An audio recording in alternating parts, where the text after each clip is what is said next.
Some economists have attributed that the increasing adoption of automation technology by firms in the U.S. in part to the productivity gains firms can achieve by automating tasks previously requiring paid labor. D.A. et al. Recently complicated this account by showing not only that automation's productivity gains are often unremarkable, but that there is a disparity in the U.S. tax code between automation technology and the labor it is nominally equivalent to.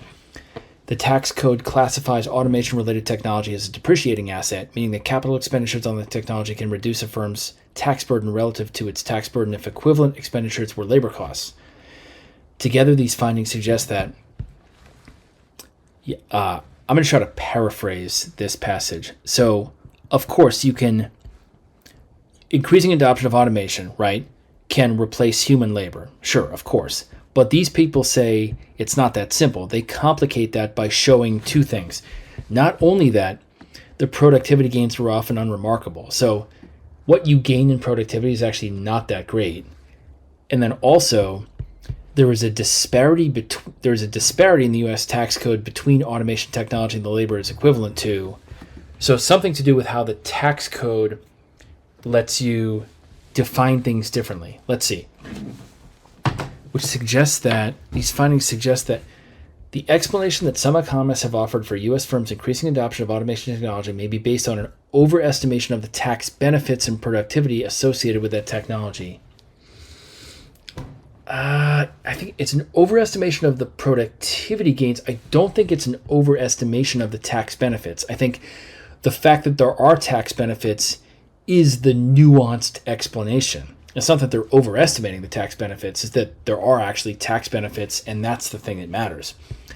U.S. firms' increasing adoption of automation technology may be driven more by the fact that the government indirectly incentivizes firms to adopt that technology than by the ongoing benefits that the technology has for firms' outputs. Yeah, I think that's the answer, right? So the second part is that the gains are often unremarkable. That's by the ongoing benefits that the technology has for firms' outputs. It's actually more important that they use the tax code to their advantage. I think it's that one, but let's keep going.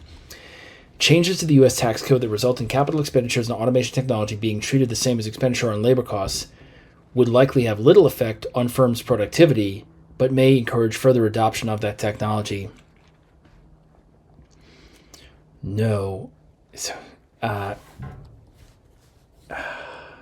That's like speculating about what would happen in a different scenario, but it doesn't give you that information. U.S. firms have actually tended to experience a decrease in productivity as a result of adopting automation technology, but that decrease is overlooked due to the tax advantage. No. There are some gains, they're just unremarkable, right? As in not that much. So it's B as in boy.